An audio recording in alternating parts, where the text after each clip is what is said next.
They left her on the side of the road like garbage. Her spine was shattered, her body broken, and her life as a struggling waitress was effectively over. But the men who beat Joan Hardy and tossed her into the mud didn't know who was driving down that lonely highway 10 minutes later. They didn't know that Larry Becker, the mafia boss who has ruled Chicago's underworld for 20 years, was about to stop his car. He wasn't looking for a victim. He was about to find the one woman he thought died 15 years ago in a car bombing. And when he discovers who did this to her, the city will burn. You need to hear this story. Wait, before we dive into this storm of bullets and blood, did you catch that? The most dangerous man in Chicago is about to have his world shattered by a woman who doesn't even know who she really is. If you want to see how far a mafia boss will go to protect the family he thought he'd lost forever, you need to hit that subscribe button right now. Trust me, you do not want to miss what happens when Larry Becker discovers the truth. The rain in Chicago didn't just fall, it attacked. It hammered the cracked asphalt of Route 41 like bullets from a Tommy gun, turning the highway into a river of oil and broken glass. Larry Becker sat in the back of his armored Cadillac Escalade, staring at the blurred city lights through tinted windows. Being the head of the Becker crime family meant that very little surprised him anymore. He'd seen men beg for their lives. He'd watched empires crumble with a single phone call. At 42, he was a king of ashes and blood money. And he was profoundly, existentially bored. "Drive faster, Tommy," Larry murmured, his voice carrying the kind of quiet authority that made grown men flinch. "Boss, the storm's pretty bad." Tommy Reiki, his driver and enforcer for 12 years, replied nervously, "Visibility's almost zero out here." I said faster. The meeting at the waterfront warehouse had been exhausting. Territory disputes, young soldiers getting sloppy with their kills, leaving evidence everywhere. It was all so tiresome. Larry just wanted to return to his penthouse, pour himself a glass of 50-year-old scotch, and forget the world existed for a few hours. Suddenly, Tommy slammed on the brakes. The heavy SUV hydroplaned, tires screaming against wet asphalt before screeching to a halt. Larry didn't even blink. "Tommy, if you value your kneecaps, explain why we've stopped." "Boss, there's something in the road." Tommy's voice cracked. "I think it's a body." Larry sighed, adjusting his charcoal suit jacket. He didn't care about accidents. People were fragile, always breaking themselves in stupid ways.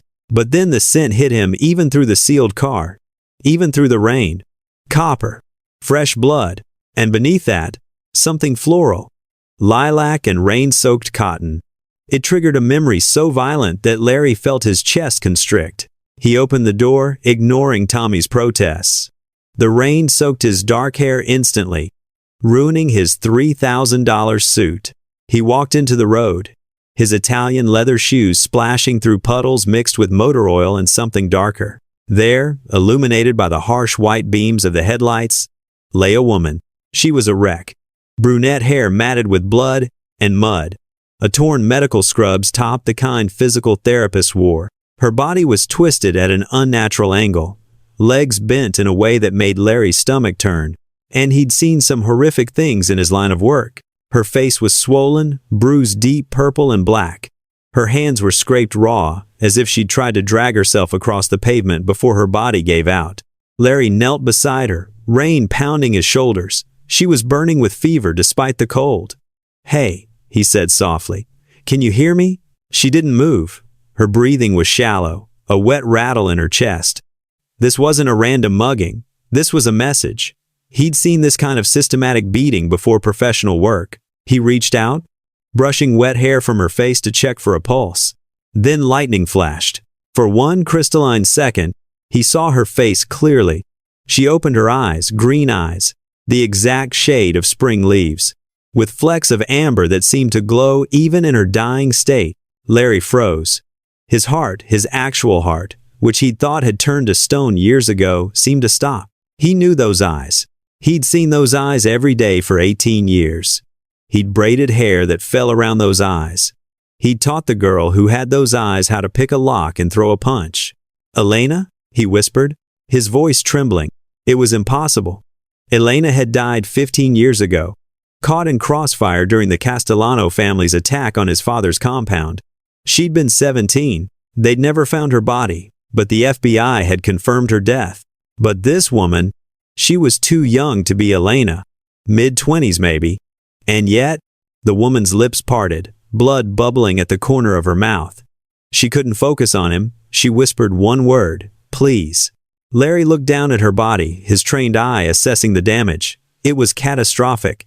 Her spine was clearly damaged. The way her legs lay motionless while her upper body trembled told him everything. She was paralyzed. Even if she lived, she might never walk again. A rage, white-hot and volcanic, erupted in Larry's chest. It wasn't the cold anger of a crime boss. It was the feral protective instinct of family. He scooped her up in his arms. She was impossibly light, fragile from what looked like months of missed meals. Her head lolled against his chest, staining his expensive silk shirt with mud and blood. He didn't care. He would burn the shirt.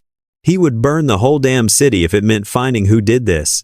"Tommy," he roared, the sound echoing like thunder. "Open the door. Call Dr. Vincent Reeves. Tell him to prep the trauma unit at the estate. Now."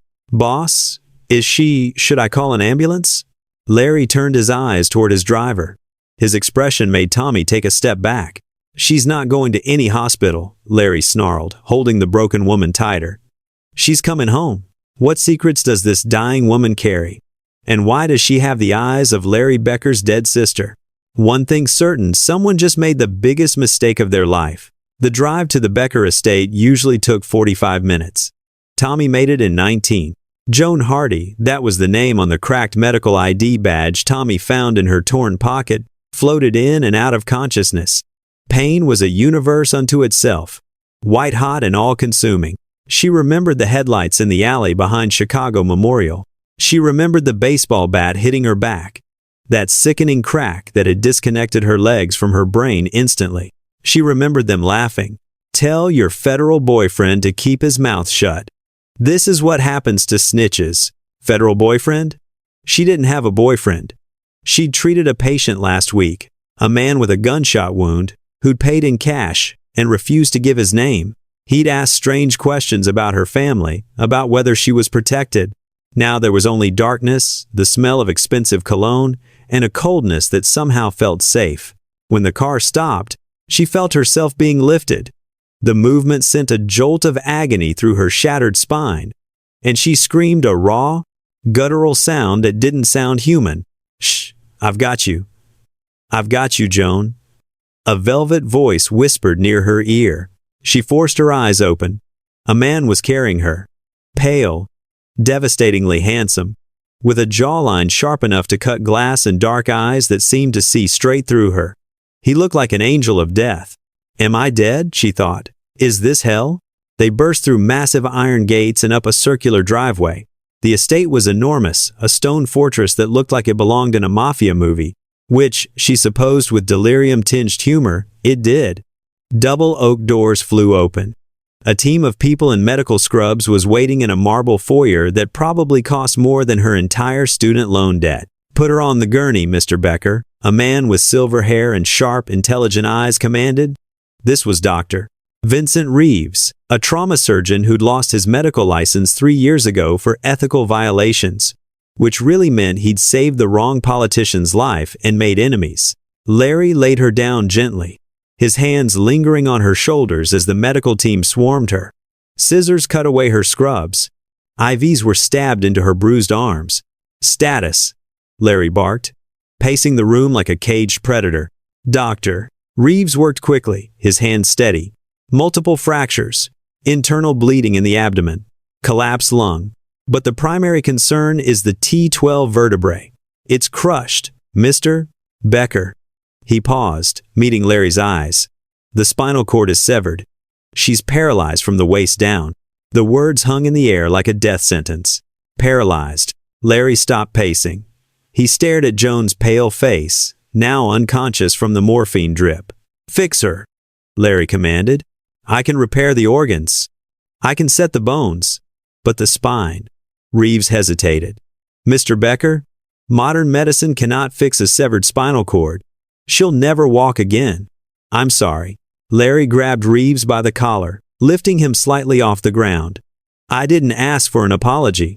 I asked you to fix her. Use whatever experimental procedures you've been hiding in that basement lab of yours. I don't care what it costs. I don't care if you have to fly in specialists from Switzerland or Japan or the moon. Do you understand? Yes, Mr. Becker. Larry dropped him and walked back to the gurney. He reached into the pile of her belongings on a side table. There was a waterlogged wallet, a crumpled receipt for overdue rent, a photo of a tabby cat, and her ID badge. Joan Hardy, physical therapist, Chicago Memorial Hospital. He ran his thumb over the name, then pulled out his phone and took a picture of her face, careful to angle it so the bruising wasn't too severe. He stepped into the hallway where Tommy was waiting. Tommy. Larry's voice had gone cold, clinical. The emotion from the road was locked away. This was the boss talking now. Yes, boss? Take her phone, unlock it. Find out where she was tonight. Find out who she treated in the last week. Pull security footage from the hospital if you have to. Tommy nodded, already moving. And Tommy? Larry adjusted his cuffs, though his hands were shaking with barely controlled rage. Call in the crew. I want every informant we have on the street tonight. Someone ordered a hit on a civilian physical therapist. I want to know who, and I want to know why. What are you going to do, boss? Larry looked back at the door where the woman with his dead sister's eyes was fighting for her life. I'm going to find out who she really is. And then I'm going to kill everyone who touched her. As Larry walked toward his study, he couldn't shake the feeling that this wasn't random. Joan wasn't just a victim of mistaken identity. The specific nature of the injury, the paralyzing blow, was a signature move of the Castellano family. They preferred to leave their victims alive but broken, as a warning. But why her? Why a physical therapist with no apparent connections to his world? Unless... Larry stopped in front of a locked cabinet in his study. He pulled out a key he hadn't touched in 15 years and opened it. Inside was a file. A cold case. A missing person report for Elena Becker, age 17, last seen during the Castellano raid. He pulled out an age-progressed photo the FBI had made years ago, showing what Elena would look like at 32. He placed it next to the photo he'd just taken of Joan Hardy. The resemblance was undeniable. What the hell is going on? Before we continue, I need to know, do you think Joan is connected to Elena? Or is Larry seeing ghosts where there are none? Drop family secrets in the comments if you're as obsessed with this mystery as I am. And hey, if you haven't subscribed yet, what are you even doing? This story is about getting wild. Consciousness returned to Joan not as a flood, but as a slow, agonizing drip. The first thing she noticed was the smell. Not the antiseptic sting of a hospital or the grease-stained walls of her studio apartment. This was different. Leather, mahogany, and the faint scent of gun oil. She blinked her eyes open. Above her, an ornate ceiling with intricate crown molding stared back. She was lying in a bed that felt like lying on a cloud, wrapped in sheets that probably cost more than her car. Where am I? She tried to sit up. I wouldn't do that just yet, Miss Hardy. The voice was calm, clinical. Joan turned her head, a movement that sent a spike of nausea rolling through her gut. A man with silver hair and wire-rimmed glasses was adjusting an IV drip beside the bed. Who are you? Joan croaked. Her throat felt like sandpaper. I'm Dr. Vincent Reeves. You're at a private estate. You were found on Route 41. You've been unconscious for 2 days. Panic began to rise in her chest. She remembered the headlights, the bat, the crack. I need to go, Joan whispered, her hands scrabbling at the silk sheets. I have shifts at the hospital. If I miss work, I'll get fired. My rent is due. Your rent is irrelevant now, Reeves said, his voice carrying a heavy sadness. Joan stopped moving. The look in the doctor's eyes scared her more than the men in the alley had. Joan, please listen carefully. Reeves removed his glasses and wiped them on his coat. You sustained severe trauma. Internal bleeding, which we've stopped. 3 broken ribs, a fractured ulna. But the blow to your back was catastrophic. Joan stared at him. She tried to wiggle her toes. She sent the command from her brain to her feet. Move. Just move. Nothing happened. It was as if her body simply ended at her waist. There was no pain in her legs. There was simply nothing. A void.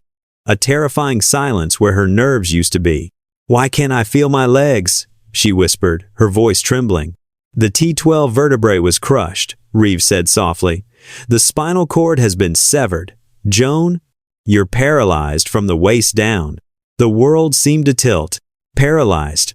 She was 26 years old. She was drowning in student debt. She had no family, no safety net, no insurance that would cover this. And now she was half a body. "No," she gasped, tears hot and fast, spilling down her cheeks. "No, you're lying. I'm just numb. It's the medicine. Wake them up. Fix it." She began to thrash, her upper body twisting violently, dragging the dead weight of her legs. The IV line tugged dangerously. "Joan, stop. You'll hurt yourself." The door to the bedroom slammed open. Larry Becker stood in the doorway. He discarded his suit jacket. His white shirt was unbuttoned at the collar, revealing a glimpse of what looked like old scars. His presence seemed to suck the air out of the room. "Leave us," Larry commanded. "Mr. Becker, she's hysterical. Her heart rate." "I said leave us." Reeves bowed his head and hurried out, closing the heavy door with a soft click. Larry walked to the side of the bed. He moved with a predatory grace, silent and fluid. He looked down at Joan, who was sobbing into her hands, her body shaking. He sat on the edge of the bed. He didn't touch her at first. He just let his presence settle over her, commanding, but strangely calming. "Look at me, Joan." Joan lifted her head, eyes swollen and red. When she met his gaze, she froze. His eyes were dark brown, almost black, but they were burning with a frightening, focused intensity. "You're the man from the road," she whispered. "I'm Larry Becker," he said quietly. "And you're safe here. Nothing will touch you again." "Safe?" Joan let out a sharp, broken laugh. "I can't walk. I have nothing. My life is over. You should have left me there." Larry's jaw tensed. He took her hand, his grip cold, steady, undeniable. "I don't make mistakes," he said. "And I didn't save you by accident. You see your paralysis as an ending. I see it as an obstacle. One I intend to eliminate." Joan stared at him. "You're talking like a madman." "Maybe," he murmured.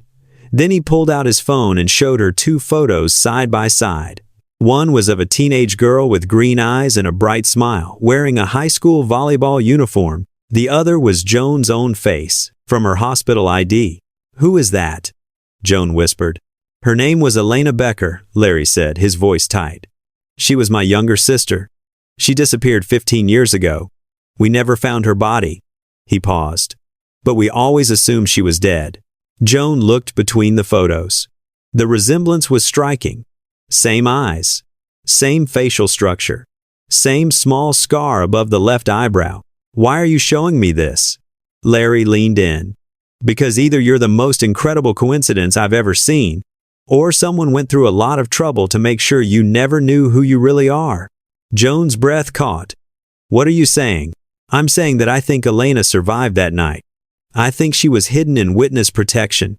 And I think you, Joan Hardy, are her daughter." The room spun. Joan shook her head. "That's impossible. I'm nobody. I grew up in foster care. I don't have any family." Larry's eyes narrowed. "Who told you that?" The social workers. The state. I was abandoned as a baby. "No records of your parents?" "None. It was all sealed." Larry stood up, pacing now. "Joan, someone beat you within an inch of your life. Professional job. They specifically targeted your spine, a tactic used by one family in this city. The same family that attacked my father's compound the night Elena disappeared." Joan felt cold all over. "You think they know who I am? That they came after me because of some connection to you?" "I think they knew before I did," Larry said darkly. "And I think they tried to break you before you could become dangerous." "I'm not dangerous," Joan whispered.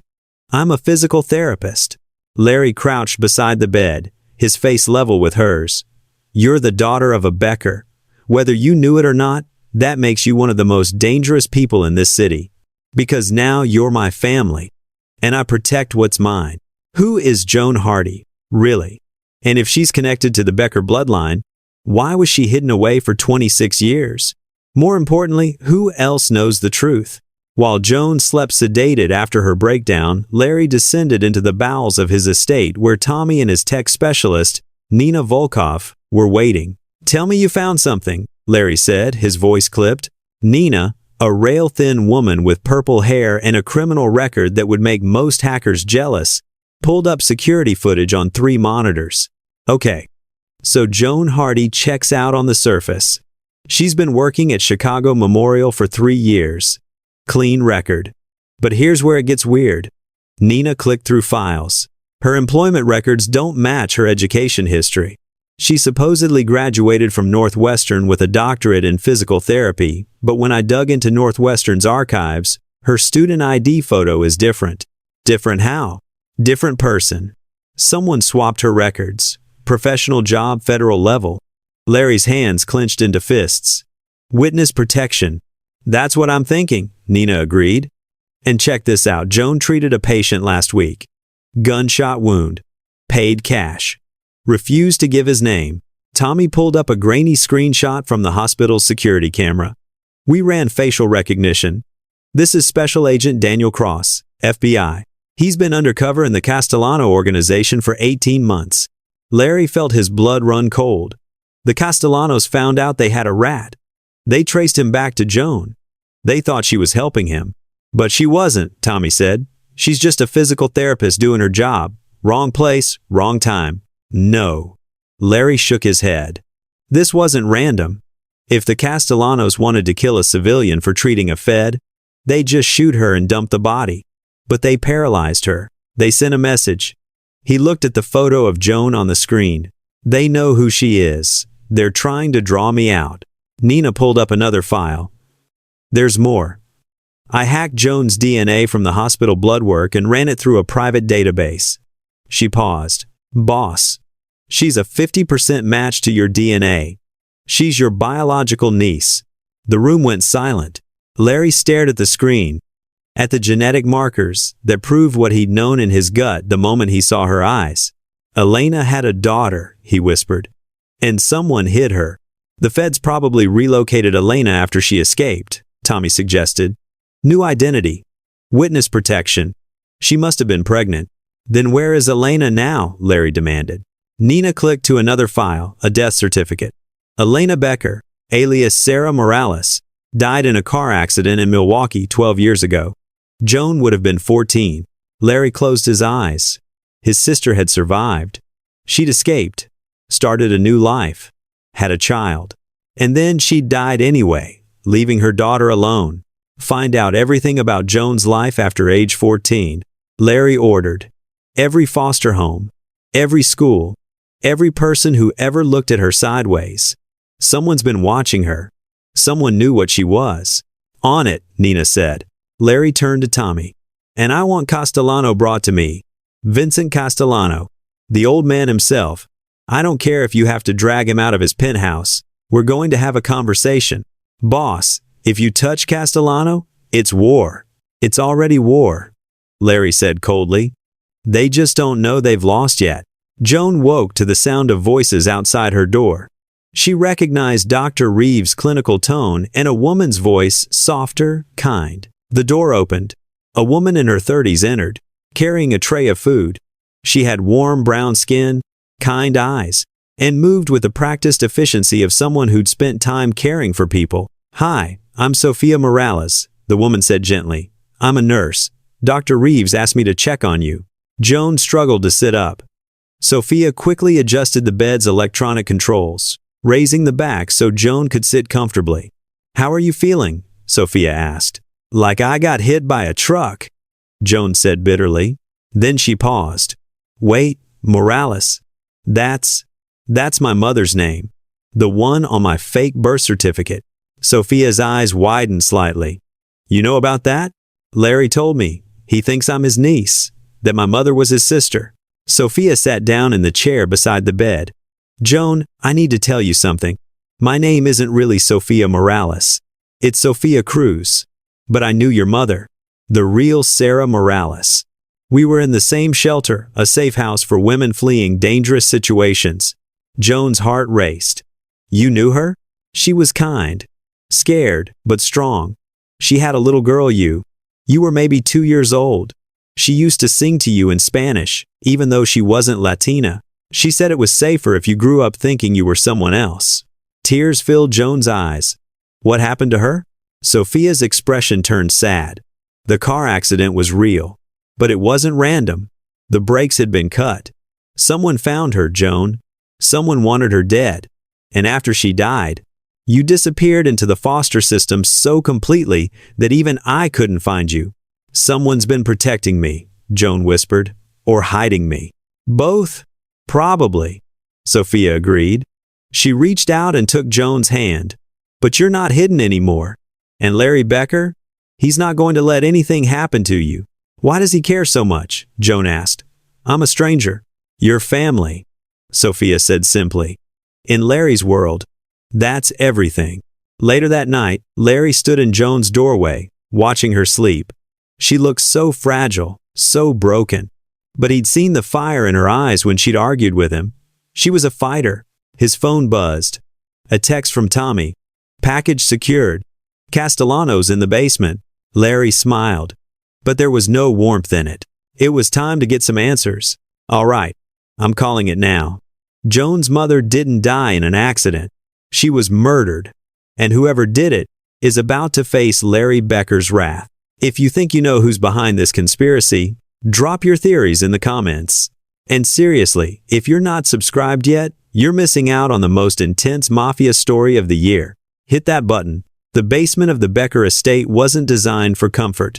Concrete floors, steel table, a single hanging light bulb that swayed slightly, casting shadows on the damp walls. Vincent Castellano sat in a metal chair, his hands zip-tied behind his back. Despite being 73 years old, he still carried himself with the arrogance of a man who'd ruled Chicago's underworld for 4 decades. Until tonight, Larry walked down the stairs slowly, each footstep echoing. He'd changed into a black shirt and dark jeans clothes he didn't mind getting dirty. Tommy and another enforcer, Rico Delgado, stood in the corners of the room, arms crossed. Larry Becker, Castellano said, his voice raspy from too many cigars. This is a mistake. You kidnapped me. It's a declaration of war. We're past declarations, Vincent. Larry pulled out a chair and sat across from the old man. Let's talk about Joan Hardy. Castellano's face remained neutral. Who? Larry smiled. It wasn't a nice smile. He pulled out his phone and showed Castellano a photo of Joan in her hospital bed, broken and unconscious. This is Joan Hardy, physical therapist. 26 years old. No criminal record. And 3 nights ago, your people beat her so badly they severed her spine. Want to try again? Castellano's eye twitched. I don't know what you're talking about. Larry stood up and walked around the table. Here's what I think happened. Your organization has a rat. Special Agent Daniel Cross, FBI. You figured it out. You tracked him back to Joan because he got treated at her hospital. So you sent your boys to send her a message. That's business, Castellano said coldly. She helped a Fed. There are consequences. Except she didn't help a Fed, Larry said, his voice dropping to a dangerous whisper. She treated a patient. She's a civilian, and you paralyzed her. So what? One less nobody in the world. Larry moved so fast that even Tommy flinched. His hand shot out and grabbed Castellano's throat, slamming the old man's head back against the chair. That nobody is my niece, Larry hissed. Elena's daughter. Did you know that when you ordered the hit? Did you know you were touching my blood? Castellano's eyes went wide, genuine shock. Elena, your sister's been dead for 15 years. Except she wasn't dead. She was in witness protection. And she had a daughter your people just crippled. Larry released him, and Castellano coughed, gasping for air. I didn't know, Castellano wheezed. I swear on my mother's grave. Larry, I didn't know. Larry studied him. Castellano was a liar by trade. But this looked like genuine fear. Then who did? Larry demanded. Castellano hesitated, his loyalty warring with his survival instinct. Finally, he spoke. There's someone new. Someone who's been feeding us information about your operations. They told us about the Fed, told us where to find the therapist. They said it would send you a message, make you look weak, if you couldn't protect civilians in your own territory. Larry felt ice slide down his spine. Who? I don't know their name. We call them the broker. They've been playing both sides, you, me, the feds, stirring up chaos. Why? I don't know, Castellano admitted, but they knew things they shouldn't know. About the night Elena disappeared. About your father's death. About... He stopped. About what? Larry's voice was deadly quiet. About witness protection placements, Castellano finished. They're the one who told us Sarah Morales was really Elena Becker. And they're the one who told us about the daughter. Larry stepped back, his mind racing. Someone with access to federal databases. Someone with knowledge of both families. Someone who wanted Joan hurt. This broker, Larry said. How do you contact them? We don't, they contact us. Encrypted messages. Untraceable. Larry pulled out his gun, a sleek Beretta, and aimed it at Castellano's knee. You're going to give me everything, every message, every instruction, every piece of intelligence they've given you, and then you're going to help me find them. And if I don't? Larry pulled the trigger. The shot was deafening in the enclosed space. The bullet tore through the concrete inches from Castellano's foot. That was a warning, Larry said calmly. The next one won't be. 20 minutes later, Larry emerged from the basement with a flash drive containing every communication Castellano's organization had received from the broker. Tommy was waiting at the top of the stairs. What do we do with him? Keep him here, Larry said. Comfortable, but contained. If the broker reaches out again, I want to know. He walked back upstairs, his mind churning. Someone had orchestrated all of this. Someone had targeted Joan specifically, knowing it would draw Larry out. But why? As he passed Joan's room, he paused. He could hear her talking to Sophia, her voice stronger now, asking questions about her mother. She deserved to know the truth. All of it. Larry pushed open the door. Joan looked up and despite everything, she smiled slightly. You look like you've had a rough night. You have no idea, Larry said. He pulled up a chair beside her bed. Joan, I need to tell you something about the night you were attacked. It wasn't random, and it wasn't just because you treated a federal agent. Joan's smile faded. What do you mean? Someone wanted you hurt. Someone who knew exactly who you are. And I think they've been planning this for a very long time. The broker. A shadow player pulling strings from the darkness. But who are they? And what's their endgame? One thing's for sure, Larry Becker is about to tear Chicago apart to find out. 2 days after Vincent Castellano's interrogation, Nina burst into Larry's study with her laptop. Boss, we've got a problem. A big one. Larry looked up from the financial reports he'd been reviewing. What kind of problem? The broker just sent a message to everyone. Every crime family in Chicago, every Fed with a badge, every dirty cop on the payroll. They leaked Joan's location. They told everyone she's here.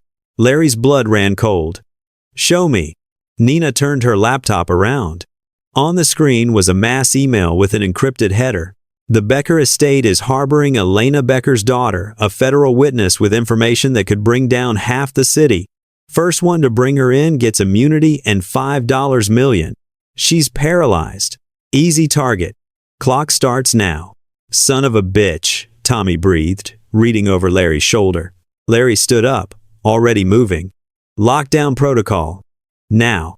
I want every entrance sealed. Every guard on the wall armed. Get Dr. Reeves to move Joan to the safe room. Boss? We're talking about multiple organizations coming at us at once, Rico said, appearing in the doorway. We don't have the manpower. Then we make do with what we have, Larry snapped. This is my home, my family. Nobody takes her from me. Within an hour, the estate was transformed into a fortress. Heavy steel shutters rolled down over windows. Armed guards took positions on the walls and at strategic points throughout the grounds. In the safe room, a reinforced panic room built into the heart of the estate, Joan sat in her wheelchair, Sophia beside her. The walls were lined with supplies, medical equipment, Food, water, ammunition. This is insane, Joan whispered, staring at the surveillance monitors showing armed men outside. All of this because of me? All of this because someone wants to use you, Sophia corrected. There's a difference. Dr. Reeves was checking Joan's vitals, his hand shaking slightly. Mr. Becker, if this facility is breached, it won't be, Larry said firmly. He was standing near the door checking his weapons, guns, knives, ammunition. Joan, I need you to listen carefully. No matter what happens out there, you stay in this room. Understood? Joan met his eyes. You're going to get yourself killed. I've survived worse. Not for me, you haven't. Larry crossed the room and knelt beside her wheelchair. Joan, in the last 15 years, I've had nothing to fight for except territory and money. Meaningless things. But you're the only family I have left. So yes, I will fight for you. And I will win. Before Joan could respond, an explosion rocked the estate. The surveillance monitors showed the front gate exploding inward. Twisted metal flying through the air. Vehicles poured through SUVs, vans, motorcycles. They're here, Tommy's voice crackled through the radio. Multiple organizations. I count at least 50 hostiles. Larry stood up, his expression hardening. Lock this door behind me. Don't open it for anyone except me or Tommy. If someone else tries to get in, he handed Sophia a gun. You know what to do. Sophia took the weapon with steady hands. Be careful. Larry looked at Joan one last time. Then he turned and walked out. The heavy steel door slammed shut behind him. The battle for the Becker estate was brutal and chaotic. Larry moved through the mansion like a ghost, taking down attackers with ruthless efficiency. A shot here, a knife there. He'd been trained for war since he was 16 years old. And tonight, all those years of violence came flooding back. In the main hall, Tommy and Rico were pinned down by gunfire. Larry came up behind the attackers, dispatching 3 men before they even knew he was there. Boss, Tommy shouted, they're trying to breach the east wing. That's where the safe room entrance is. Not on my watch, Larry growled. He sprinted through corridors he'd walked 1,000 times, knowing every turn, every hiding spot. He reached the east wing just as a group of armed men were setting charges on the reinforced door. Larry didn't hesitate. He opened fire. The gunfight was vicious. Bullets tore through walls, shattered priceless artwork, left bodies crumpled on marble floors. Larry took a round to the shoulder but barely felt it, his adrenaline overriding the pain. When the smoke cleared, he was the only one left standing. But then he heard a sound that made his heart stop. A child's laughter. No, not a child. A recording. Coming from a speaker one of the dead attackers had been carrying. And beneath the laughter, a voice. Distorted. Mechanical. Hello, Larry. Did you miss me?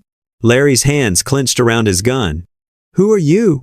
Someone who's been waiting a very long time for this moment. You took something from me 15 years ago. So I took something from you. Fair trade? Don't you think? Elena, Larry breathed. You killed Elena. No, I saved her, gave her a new life. But she was ungrateful, just like her brother, just like her daughter. The voice paused, and Larry could hear the smile in it. Joan is special, Larry. Her blood, her genetics. She's the key to something much bigger than your little family drama. And soon, I'll have her. You can't protect her forever. The speaker crackled and went dead. Larry stood in the hallway, surrounded by bodies and blood, his mind reeling. The broker wasn't just an informant. They were someone from his past. Someone with a personal grudge.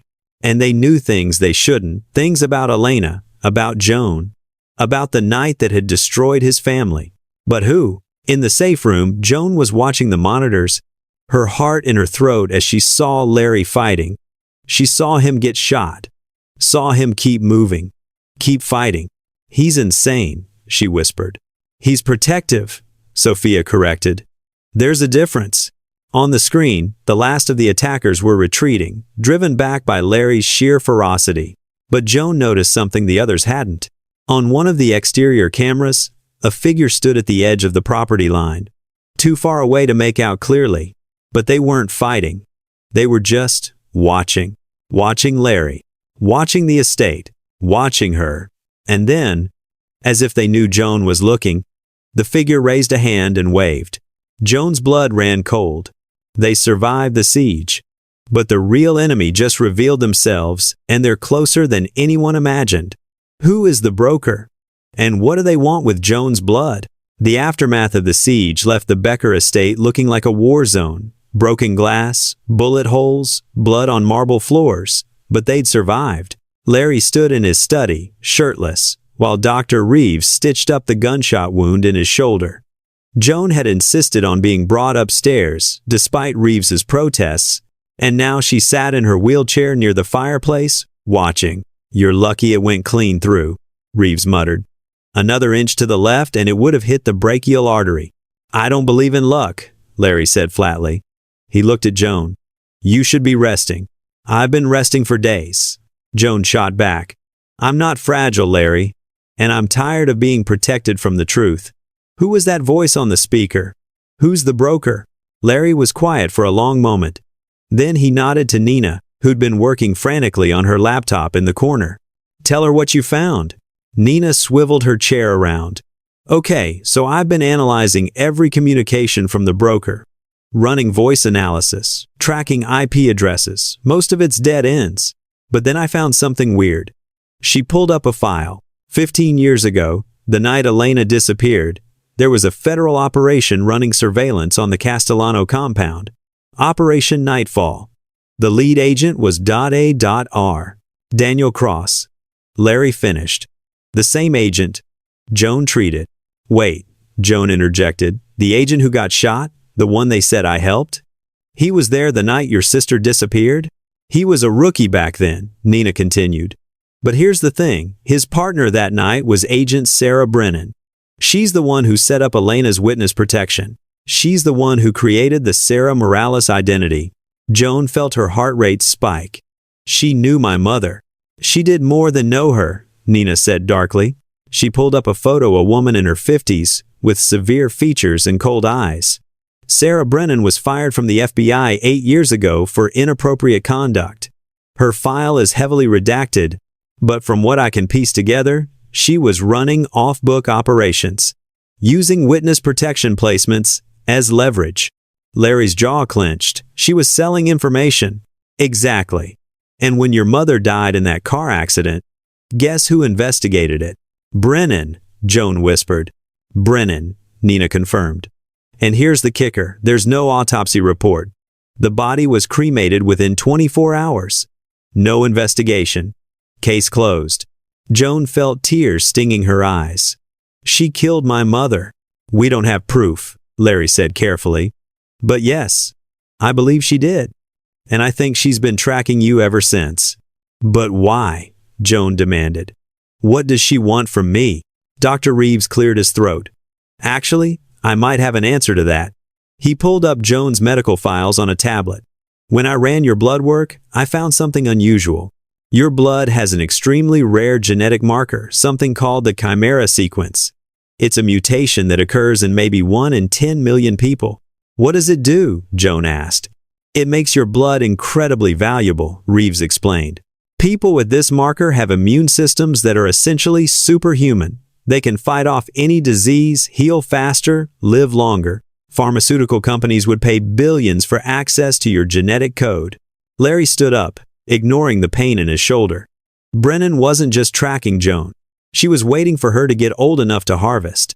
"That's why she didn't kill me as a child," Joan said, the pieces falling into place. "She was waiting until my genetic markers fully matured. And when you started treating patients at the hospital," Nina added, "you entered the system. Your DNA got logged. Brennan finally had a way to find you." Joan's hands clenched into fists. "So she orchestrated everything.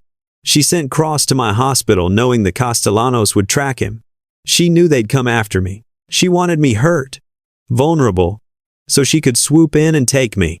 But she didn't count on me finding you first," Larry said. Suddenly, Tommy burst into the room. "Boss, we've got a problem. Brennan just sent a message." He held up a phone showing a video. In it, Sarah Brennan sat in what looked like a nondescript office, smiling coldly at the camera. "Hello, Larry." "Hello, Joan." By now you've figured out who I am.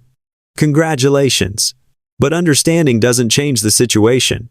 Joan, you have something I need.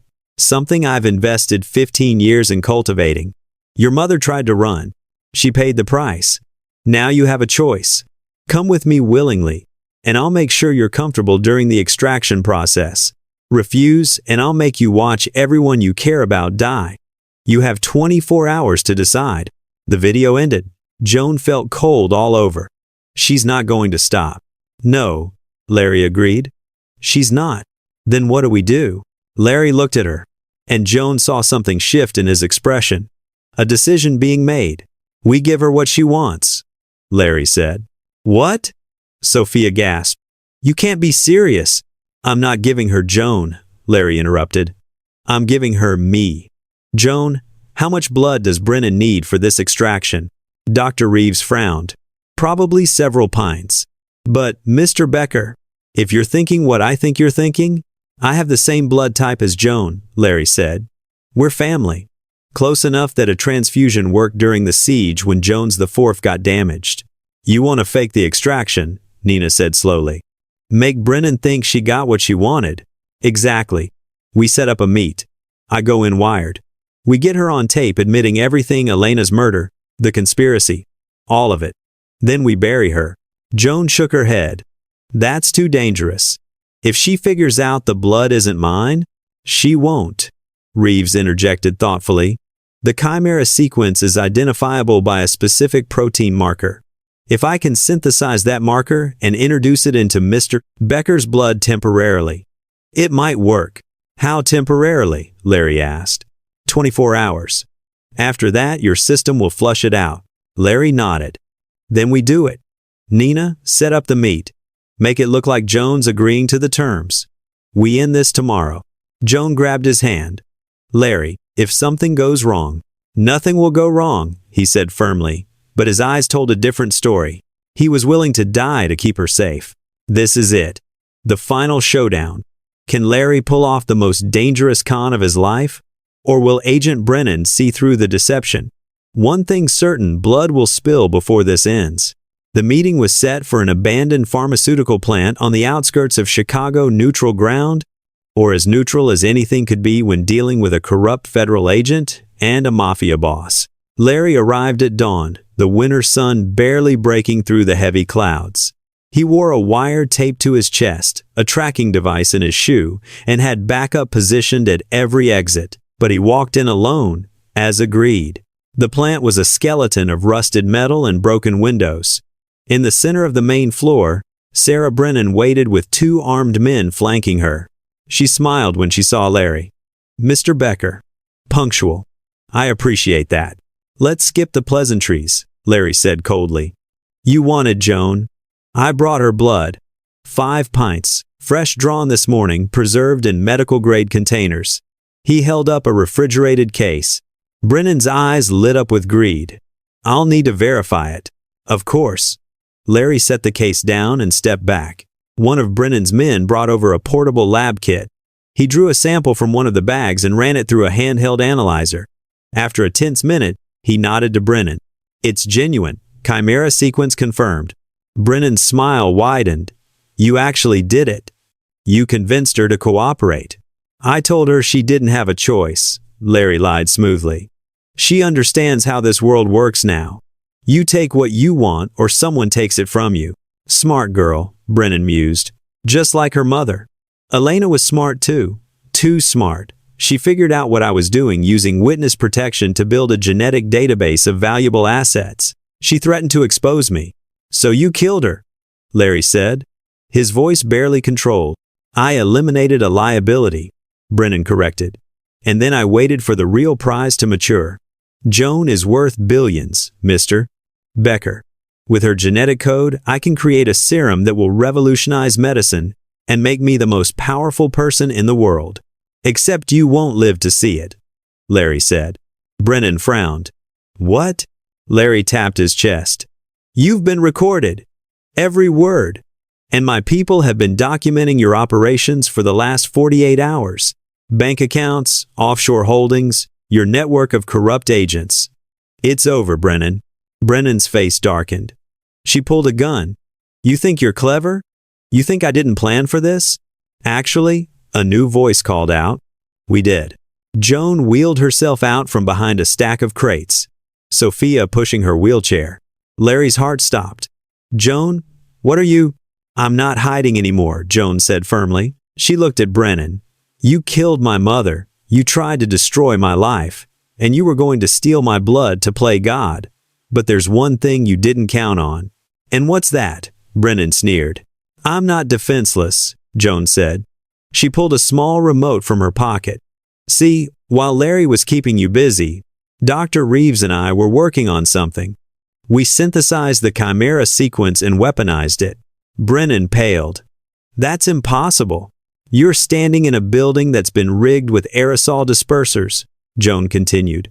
The blood you just verified? It's laced with a modified version of my genetic marker.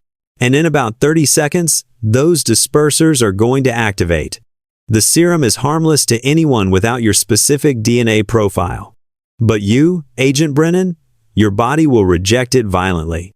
Hemorrhaging, organ failure, death within minutes. Brennan's gun hand shook. You're bluffing. Joan pressed the button. Throughout the building, hidden devices hissed to life, releasing a fine mist. Brennan's eyes went wide. She turned to run, but her legs buckled. Blood began to seep from her nose. Her ears. She collapsed, gasping. You can't, she choked. Joan wheeled closer, looking down at the woman who'd destroyed her family. I just did. Within seconds, it was over. Sarah Brennan lay dead on the cold concrete floor. Larry rushed to Joan's side. You weren't supposed to be here.